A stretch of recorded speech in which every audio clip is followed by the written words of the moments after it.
Bom dia, irmãos. É um prazer estar novamente aqui no Café com o Pastor com vocês. E hoje eu queria trazer uma reflexão um pouco mais histórica, bíblica também, lógico, mas focada num personagem histórico muito importante da história da igreja e da teologia, chamado Atanásio.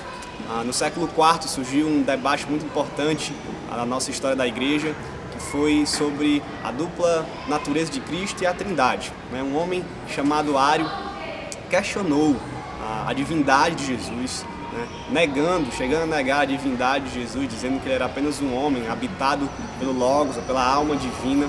E com isso ele negou tanto a doutrina bíblica da divindade de Jesus quanto a da própria Trindade.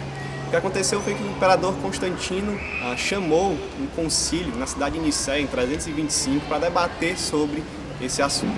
E mesmo que o concílio tenha decidido refutar e excomungar Ário, declarando que Jesus sim era divino, que a Trindade sim era verdade bíblica, inegável nas Escrituras, Ário tinha muitos amigos influentes.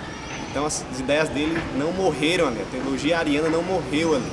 Ela recebeu apoio de homens importantes, influentes, pessoas da alta sociedade, políticos, que queriam que essas doutrinas voltassem a ser pregadas na igreja. E no meio disso tudo surgiu o nosso personagem Atanásio, que se levantou ali praticamente sozinho contra Ário e sua doutrina ariana, contra a divindade de Jesus e contra a Trindade.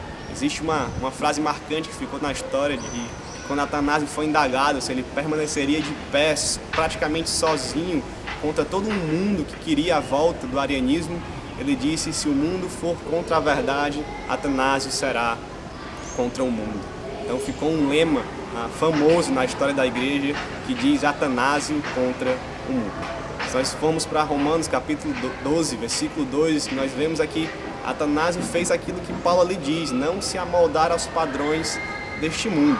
O que Paulo vai dizer em seguida, ele se refere à mente, ao nosso intelecto, às nossas faculdades mentais, que precisam ser renovadas e não amoldadas ao mundo, para que experimentemos a boa, perfeita e agradável vontade de Deus. O que Atanásio estava fazendo ali, ao se colocar de pé, sozinho, contra inverdades teológicas, contra mentiras que não provêm da Bíblia, era exatamente não se amoldar aos padrões intelectuais, ou doutrinários, ou ideológicos desse mundo. E o que eu quero tirar aqui são lições importantes sobre nos mantermos como coluna, baluarte da verdade, ao qual a igreja foi chamada para ser. A verdade é importante, as nossas faculdades mentais, as nossas doutrinas, a nossa parte intelectual é muito importante para, digamos assim, a continuação da igreja e do nosso cristianismo bíblico e ortodoxo. Então, com Atanásio, eu aprendo algumas lições. Primeiro, que as verdades bíblicas são inegociáveis, não podemos abrir mão delas de jeito nenhum. Elas estão, primeiro, no nosso campo intelectual, que nós precisamos entender para depois vivermos essas verdades. Segundo, que nós vamos sofrer pressões enormes. Eu acredito que para onde você vai agora, onde você estiver agora, seja na escola, no trabalho, na faculdade, na família, infelizmente, muitas vezes na própria igreja, nós sofremos grandes pressões de pessoas influentes, de pessoas com poder, de autoridades, de pessoas que são os intelectuais da nossa época, os filósofos da nossa época, de negarmos as verdades bíblicas, as verdades ultrapassadas da Bíblia. Mas como Atanásio, precisamos nos manter de pé contra o mundo. Em terceiro, não devemos nos importar em relação à aprovação do mundo ou não para conosco ou para com a igreja.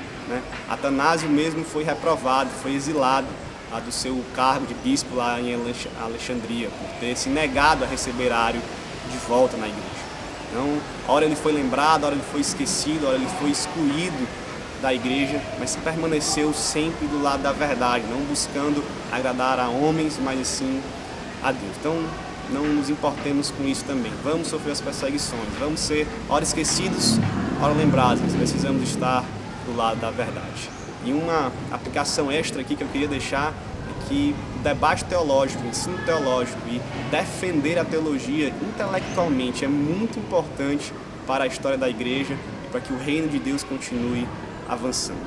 Os profetas do Antigo Testamento defenderam e fizeram isso, Cristo fez isso, Paulo fez isso, Pedro, Atanásio, Agostinho, Lutero, Calvino, grandes homens na história, defenderam intelectualmente a nossa fé. Imagine só se eles não tivessem feito isso. Imagine se eles tivessem dito, o debate teológico não é tão importante, teologia não é tão importante, doutrina não importa tanto. Hoje nós estaríamos vivendo uma seita, ou talvez o cristianismo como nós conhecemos nem existisse mais, porque ele depende da verdade de Deus, ele depende da pregação, do ensino e do avanço dessas verdades, né? Nós primeiro entendemos essas verdades no intelecto, para depois a colocarmos em prática a nossa vida. Então, fiquemos com essas lições e que, em nome de Jesus, possamos dizer, nos colocar de pé, como Atanásio fez. Atanásio contra o mundo, nós também contra o mundo, a favor da verdade de Deus.